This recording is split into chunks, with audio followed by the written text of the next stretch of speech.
Guys, welcome back to my channel. If you are new here, welcome. I am Ashley. I'm a homeschooling mom with 7 kids, going on 8 come this summer.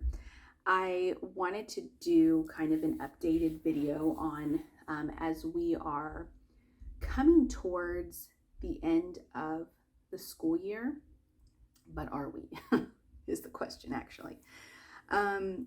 We kind of, aside from the topic of homeschooling, I always say we just have a crazy busy life, and I don't complain in the slightest because I love it.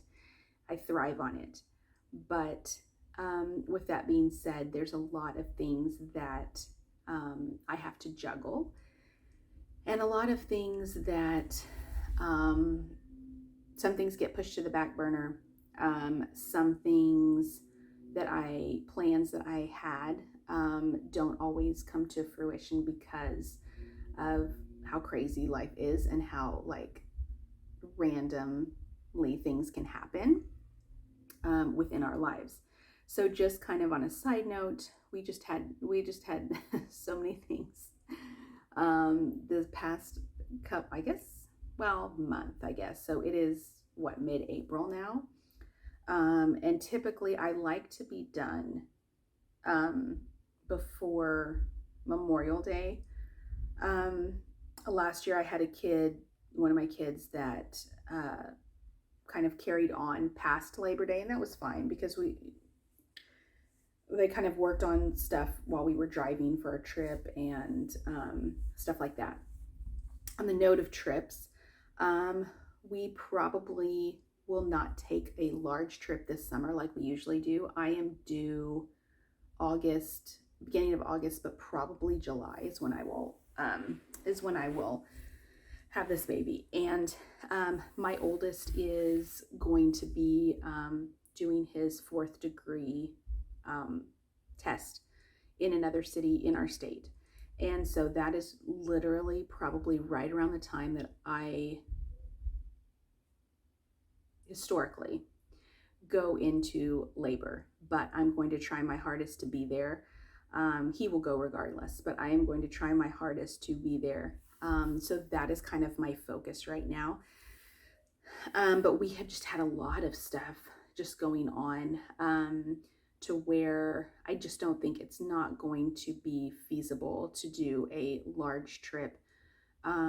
I say large, it's our usual trips, whether it be to Colorado, whether it be to Florida, whether it be to Wyoming or wherever. So I'm kind of down about that, but I have a much larger trip that I really want to do next summer. And so my focus is kind of that. And then possibly the last few years we've gone out of town for Thanksgiving also with family. And so I'm thinking about that, seeing if that's feasible, if I want to do that with a 3-month-old. Not sure yet, but my plans, I have some bigger plans for next summer that would take more out of us financially than just going to Colorado. So that's kind of my goal right now. And that's kind of hard for me because not taking a trip in the summer is kind of like, well, there goes the summer. But my daughter has a dance thing she'll be doing, and my oldest will have a baseball camp or 2 that he's doing. So it's not that we won't be spending money, but it's just, I think that'll work out better for this summer. What else have we had done? My daughter dislocated and broke her toe. And so, which actually kind of worked out because she sold cookies for Easter, and she had about over 300 cookies that she was baking and decorating, which happened to be during the week that she broke her toe. So that actually ended up working out, as sad as that sounds. But so she was kind of out of commission for a week for school, and I was okay with that. This was something that she wanted to do. She loves baking anyway, but literally it took the entire week. And so I said, you know what, just pause school for a minute, and I'm okay with that. Finish the cookies, do the cookies, we will catch up. And she was kind of ahead anyway. So, in quite a bit of her subjects. So I was okay with that. And, you know, I mean, some people are very rigid and very, you know, nope, you have to do this regardless. I make exceptions. I just do. Life happens, and I think it just worked out that way. And so I said, you know what, focus on this. This is what you're doing. You're making money. Finish this. So that's what she did the whole week. So we're going to play catch up a little bit. But kind of in summary, my oldest is on track.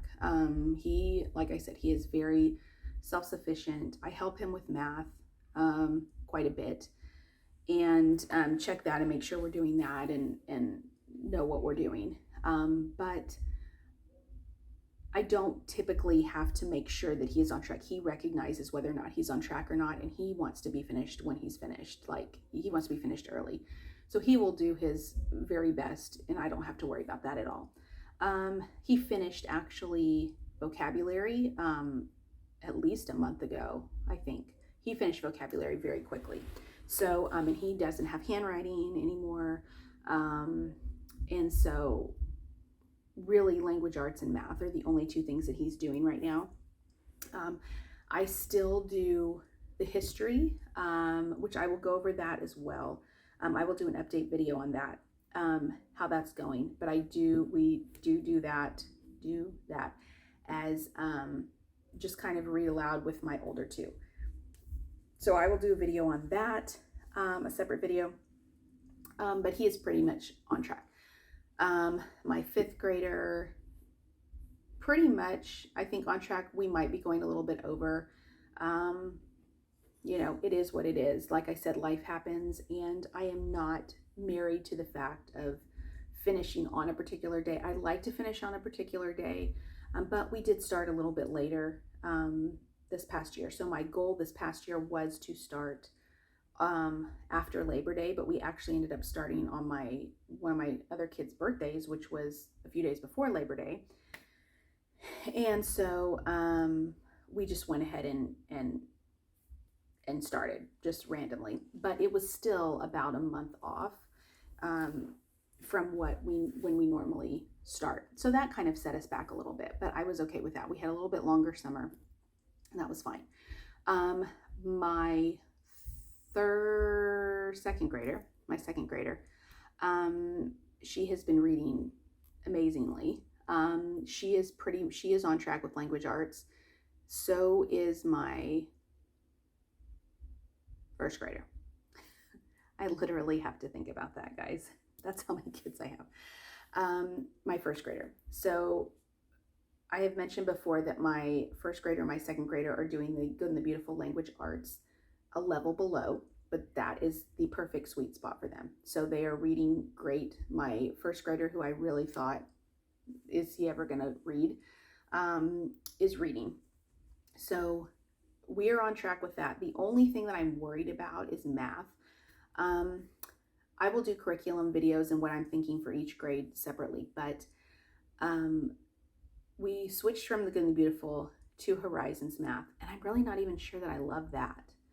I don't know.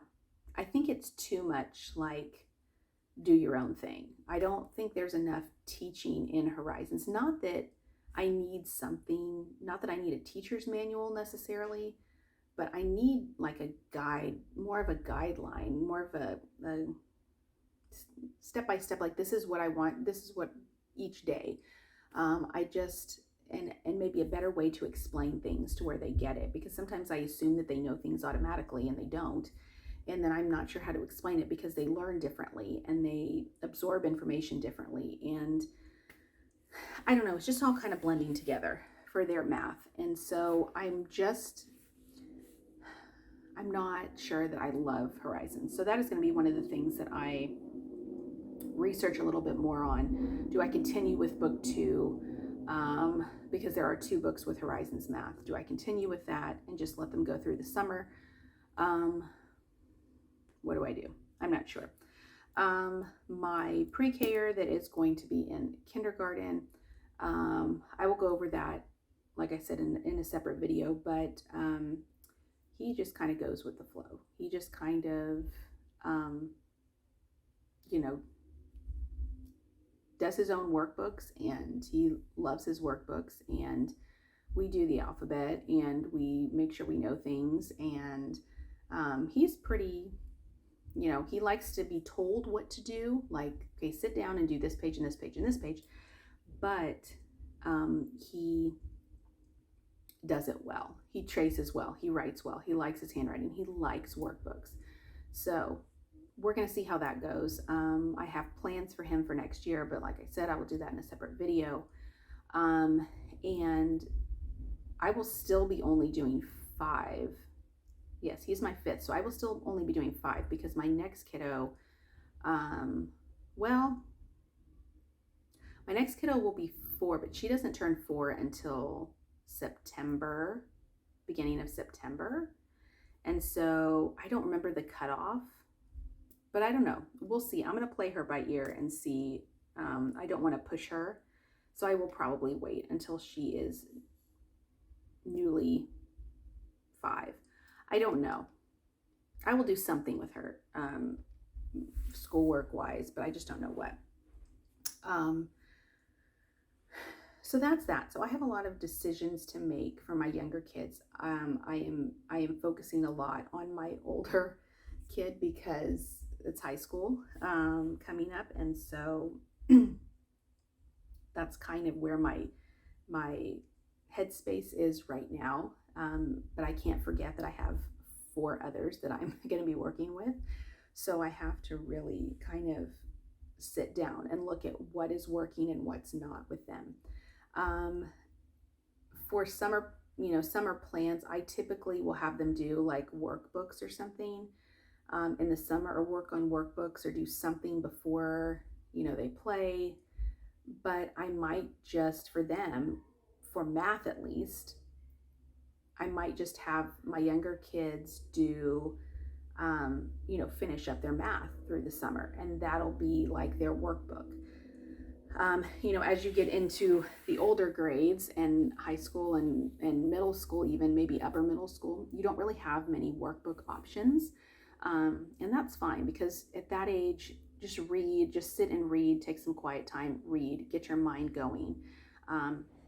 You don't have to have a designated workbook necessarily, but I still want my younger ones to be able to finish, and I don't want to rush them to finish in May.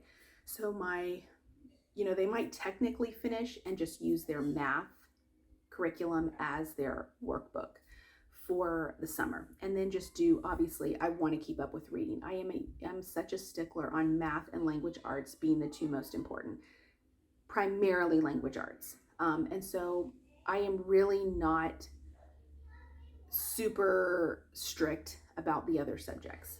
I am, but not like usual, because I need to make sure I want them to be fluent with their reading. I want them to be good in math. I want them to really excel in those 2 subjects. So anyway, that is kind of where we're at towards the end of the year. I do not think I might have a couple kids finish by late Memorial Day. I always get those confused, by Memorial Day. But if they don't, if my others don't, it's really not that big of a deal. We will just kind of continue on and just do very light work in the summer. It will not be considered school. It will just be kind of considered like summer work, and we'll call it that, so they don't think that they're doing like school. So that is kind of where we're at the end of the year, towards the end of the year. We still have a little bit of time, but you can feel a lot of pressure with people purchasing curriculum and doing all the things, and you're still finishing school. And yes, you want to purchase curriculum early, because you don't want to be stuck at the very end with this huge bulk of curriculum, especially for 5 kids at one time. Like, that'll just be a shocker. So sticker shock, I guess you could say. So I just kind of wanted to give you guys just a update on where we are at, and where I think we will be in the summer. Let me know if you have any questions if you typically like to. I know a couple people that like to go through the summer and kind of do year round. I don't want to call it that because it would be just like one subject that we're kind of trickling into the summer. It would not be a full-on school. So anyway, guys, let me know if you have any questions down below, and I will see you next time. Take care.